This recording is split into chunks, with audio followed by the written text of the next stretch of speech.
Hey, it's Couch Potato back with another video. This video is going to just be hopefully a quick one, and I wanted to discuss something that a lot of collectors think about and talk about. I've seen multiple threads online discussing this, and it is things that are annoying or that we hate or collectors hate in the game collecting uh, sphere.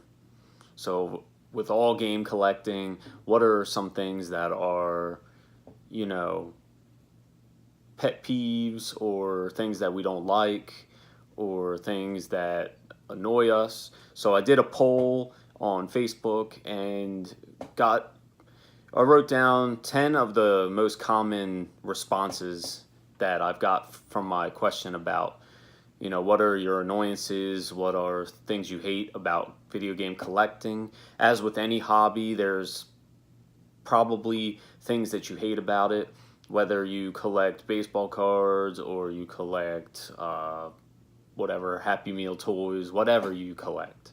Um, collect Barbies, whatever. But with any hobby, there's bound to be some issues with it. I mean, it's only natural, it's human nature. There's going to be people that are shady, there's going to be people that, are going to rub you the wrong way. So we'll get into it right now. I have this in no specific order, it's just 10 things that have come up the most in my search for. Some of these are my personal pet peeves, but some of them are things that I didn't really think about that I just got from other people on Facebook. So, number one is lowballers and cheapskates. I'm sure we've all dealt with our share of lowballers or cheapskates. Now, that's not talking about, at least to me, it's not talking about trying to talk a game down a couple dollars. I'm talking about people who you have a game that's worth $100 and you know it's worth $100, they know it's worth $100, and they still will come at you with like a $30 offer. I've had this happen to me before. I'm sure you might have had it happen to you, and I'm sure a lot of other collectors have had it happen where someone just completely lowballs you, and you know that they know what it's worth, and they know that you know what it's worth. It's just, I don't know. It's something that people do, and I don't understand it, but it's very annoying, and it's one of my personal pet peeves because if I know something's worth something and I'm assuming you know what it's worth because you're trying to get a hold of it, don't come at me with like a $30 offer on a $100 game. Like it's not going to happen. The days of the flea market madness and all that stuff are pretty much over.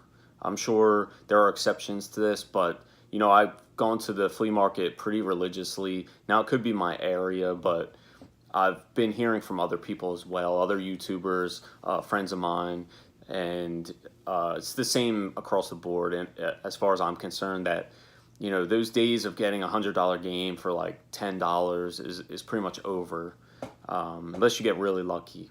So lowballers and cheapskates definitely on the top of the list. Number two, we have missing manuals and conditions of games. Now, it really irks me, and it's really a pet peeve of mine that manuals are missing.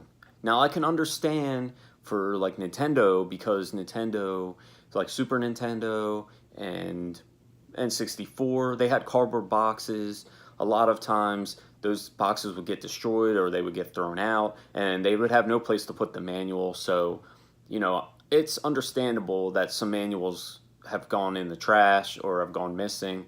But things like Genesis and current gen stuff, like 7th gen, Xbox 360, PS3, there's really no reason for there not to be a manual present. Like, what do people do with these manuals? Do they eat them? Do they wipe their butt with them? I don't understand why I have to open so many games and they have no manual in there, and it just deflates everything. When I see a game that I really want, whether I find it and it's really cheap or if I'm paying market value, it just bugs me that I open it up and there's no manual on there. And another thing with the no manual thing, and it's not a lot of people, but if you do not have a manual in your game, do not price it at the same price point as it without a manual. If I said that correctly, I don't know. But so the price of a game with a manual should be more than a game without a manual. So I hate when I pick up a game and it's priced at, say market value, or maybe a little bit under, and they have no manual. Well, it should be priced accordingly. I shouldn't pick up a $40 game that's complete in box and find no manual in there when you should be marking it down, because it should just be marked down. That's just my opinion. I'm sure other people share that opinion, but missing manuals, huge deal to me. All the time when I pick up something, and it seems like it always happens with games that I really like, and games that I don't really care about, they always have manuals or something. But any game that I see, like I was at Too Many Games last month, and there was countless times I picked up games and then there was no manual inside. I'm just like, are you kidding me? No manual in there? So I don't understand what happens to them. Also, condition, huge thing about condition.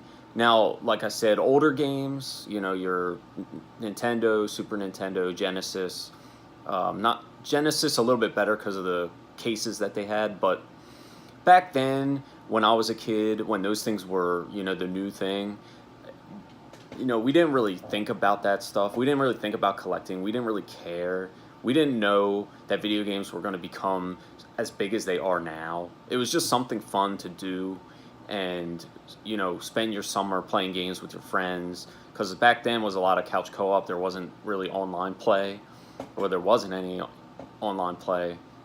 So we weren't really thinking about valuability and caring about the conditions. So I can kind of understand that, but at the same time, like, people, for some reason, there's a group of people that just don't take care of their stuff, and I just don't understand. You spend your hard-earned money. I would assume you're spending your money that you work for, and that hard-earned money, you buy stuff. I don't understand how you can't keep it in somewhat of a decent condition. Hate seeing games where the manual is ripped up, or the game is all scratched up, or something is wrong with the game or the case. I just don't understand. I mean, I understand life happens, but it just irks me, and a lot of other people commented about that as well. So we'll go on to number 3. It is the hobby can be addicting, and it can be expensive. It's an adrenaline rush every time that you find a good deal, and it releases the same dopamine that gambling does, or something that really excites you does. So when you're out collecting, it's very easy to get hooked into that feeling and to want to keep buying games. I'm no stranger to this. I spend a little bit more than I should on video games. Now, I'm not making myself go broke, but there's times where I have to, like, consciously tell myself, like, you can't buy any games for a little bit because you're just spending too much money on games. But I just, it is addicting, and I can get a little carried away because I just want as many games as I can. So if I want to play them, I'll have them available to play. And it's just, like, lately I've been collecting Vita hardcore, and I've just been buying up as much Vita games as I can, and it's just been a really fun process, and learning about all the stuff Vita related, and being able to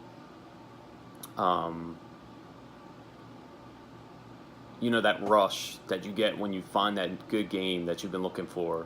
So it can be very addicting, and on the same side can be very expensive, because as any collector knows, games can be pretty pricey, especially older games, and games that are very popular can be very expensive. as far as retro collecting is concerned. So, I just bought Lunar 1 and 2 complete, and, that wasn't cheap at all. I mean, it was over $100 per game. So, it can add up very quick. Even if you're buying cheap games, if you're paying, $5, $10 a pop, but you're doing it constantly, it adds up very quickly. So, next we have number 4, people that view games as an investment. This isn't one that I really thought about, but has been commented multiple times when I did my little survey, and I can understand that. There's a lot better investments. If you're in game collecting just for investment purposes, thinking you're going to get rich off of it, you'd be better off taking your money that you spend on games and investing it in other markets, whether it's stocks or mutual funds or bonds. Something else is going to get you more money in the future than collecting games. It's just the way it is. It's not something that you're going to be able to retire on unless you happen to get all your games very cheap and you sit on them and you get lucky. But for 99.9% of people, you are not going to be able to retire on a game collection. It's just not going to happen. And even that 0.1%, I don't even think that they could retire off of a game collection. So you have to be in game collecting because you love games and you love playing games, and that's about it. So investment purposes, video game collecting is not really the thing. There's many other markets. Highly suggest you look into those if your only purpose is to collect games for investing. Next, we have stickers on cases and games. Really bugs me, irks me. GameStop, they are notorious for putting stickers on. And the older the GameStop sticker is, I don't know if you can see, but there's that old yellow GameStop sticker behind the white one. Those things are almost impossible to get off. I mean, it takes a lot of effort to get that off. Any game that I really care about that has those kind of stickers on it, I just swap cases with like a sports game because I don't feel like dealing with it. I don't have the time or the energy, and I don't really care to take my time to do it. So, but stickers on games and cases, and what really irks me is that you'll have game stores in modern times. So, game stores that are open right now that will put stickers on games, and their stickers will be too adhesive that you won't be able to tear them off without leaving some sticker behind or leaving residue behind. Why in this day and age are we doing that? There's alternatives to that, and there's stickers that come off without any type of problem. There's game stores that I frequent that have no issue. The sticker's on the case, but it's very easy to take off. I just don't understand. If you are in 2018 and you're putting stickers on your games and you're a game store owner, shame on you. Just don't do it. And the worst is when they put stickers on cardboard covers or slip covers. Like some special editions have a cardboard slip cover. I've seen them put stickers on those, and that's even more of a bitch. And if it's too adhesive, you'll tear the cardboard. And like old Nintendo or Super Nintendo, N64 boxes, same deal. There's no excuse. Don't do it. It pisses everyone off. And during my survey, a lot of people talked about that as well. So next we have number 6. Person is buying multiple copies to inflate the price. I haven't really noticed this. Maybe I haven't really been looking, but there's been talk that people will speculate if a game is going to get expensive, and they'll buy up as many copies as they can. I think there was a Game Boy game where some guy tried to buy all the copies of the Game Boy game, and just to make the price go skyrocket so he could sell them for whatever price he wanted because there wasn't many on the market because he bought them all. And it's just ridiculous to me. Like, why would you do that? Why would you, tamper with it like that? Like, it takes a special kind of person to ruin it for everyone else. I don't understand it. Now, that's not to say that I haven't bought multiple copies of games, meaning, like, if I really like a game, I'll buy like two copies. Like, I have 2 or 3 copies of Indigo Prophecies, but I just really love the game. And if one of my copies goes bad, I'll have a backup or whatever. I'm not doing it in hopes of, you know, getting more off the market, and when the value goes up, selling it for more than what it's really worth because, I bought multiple copies. So I don't understand that. Um, it's stupid. Don't do it. Next, we have mislabeling condition. Um, this isn't one I thought of, but people in the survey talked about this. Some people get irked by the terms like complete in box. Some people think complete in box should be all the slips that come with the game, registration card, all that stuff. And I mean, they have a point, but to me, complete in box, just to me personally, complete in box is manual, case, and game. Now, I think complete, but we're getting in a little gray area there, but I think saying the game is 100% complete means that it has all the, registration cards, slips, and all that stuff. 100% complete is the terminology I use if it has everything. But if it's just the case, manual, and game, I will just say complete in box. It's just simple terminology, and a lot of people do it. But I did get a lot of responses from my survey that said that they hate when people say complete in box when it doesn't have all the stuff in there, which, like I said, I can understand, but I personally don't really care about that. But, if you mislabel stuff on purpose, then shame on you. You shouldn't be mislabeling things on purpose. If you know something comes with, say, a charm, and you don't have the charm on there and you're still trying to sell it as complete, that's wrong. You shouldn't do that. Hopefully that doesn't happen to you, or someone doesn't try to scam you like that.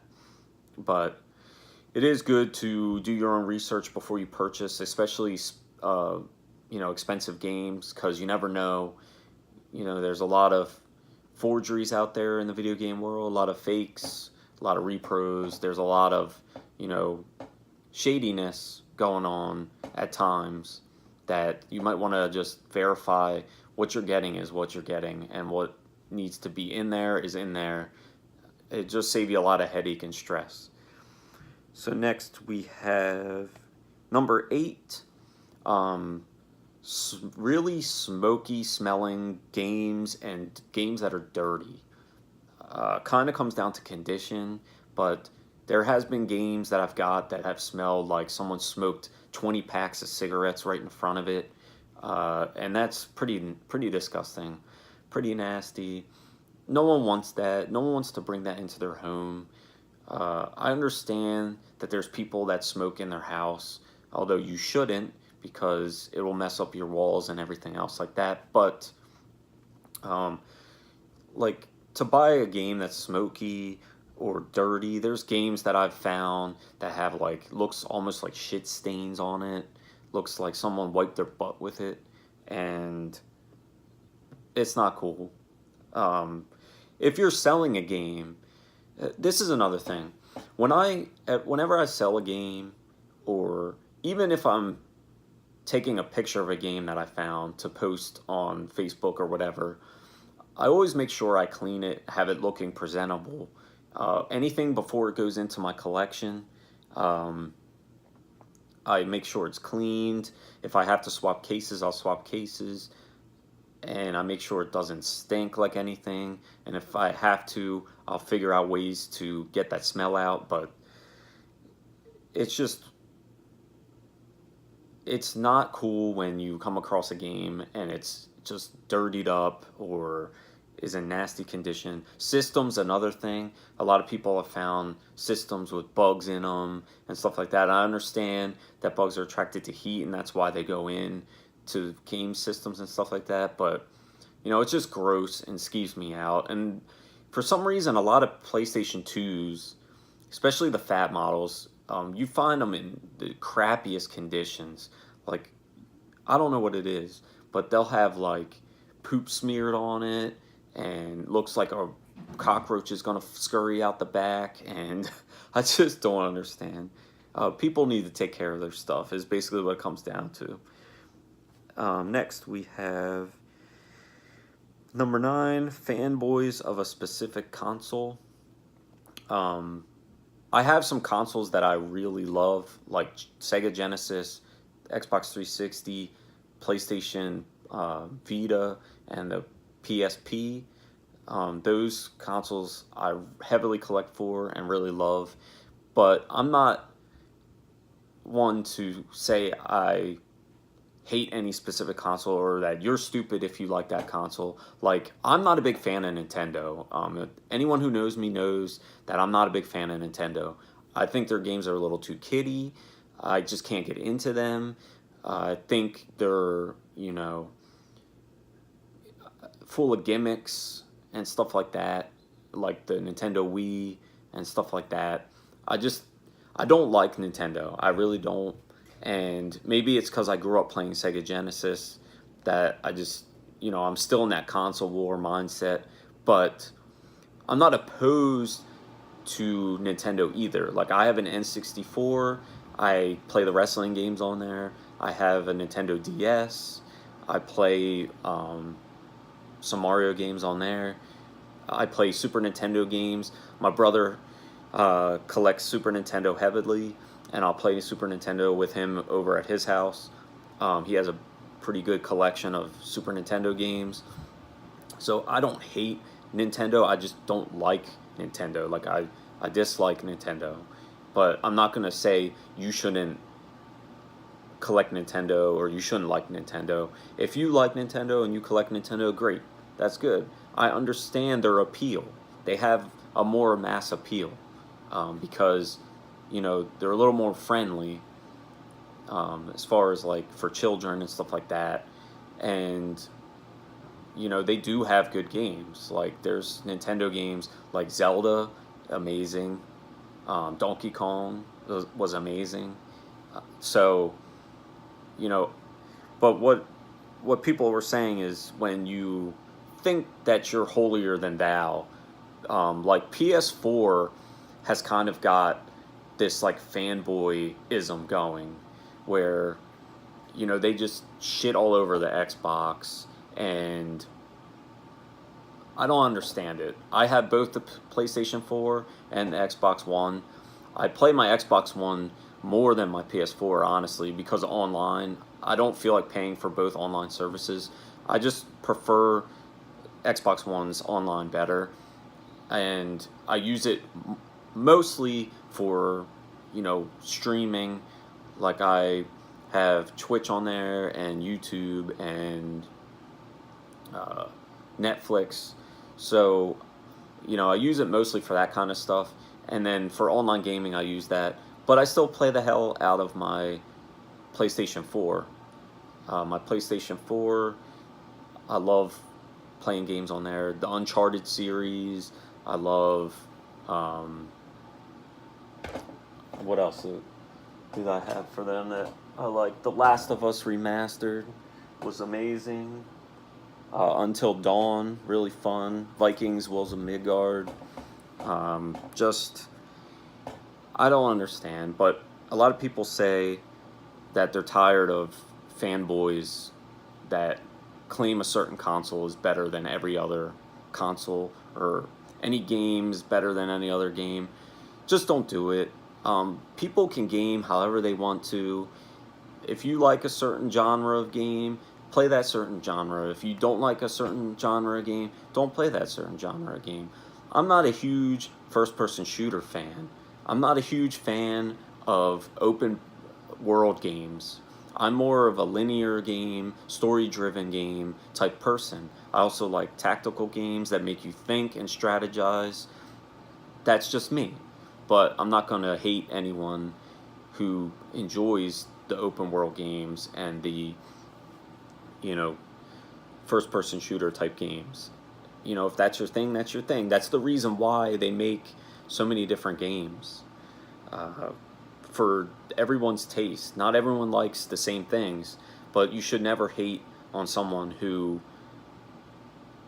likes something that you don't like. As long as it's not infringing on you and not harming you, live and let live, as they say. Like I said, the reason why they make many games.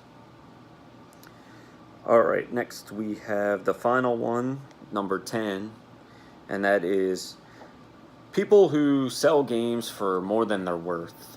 I've noticed this a lot lately on Facebook Marketplace. Used to be able to get some decent deals on there, people just trying to get rid of their stuff.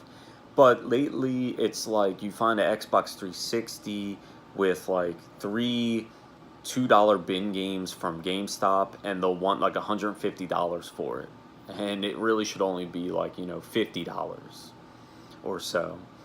So I don't understand what's going on, but, people are trying to capitalize on the popularity of the game collecting market, and they know video games are hot right now, and that game collecting is on the rise, and that they can make money off of it.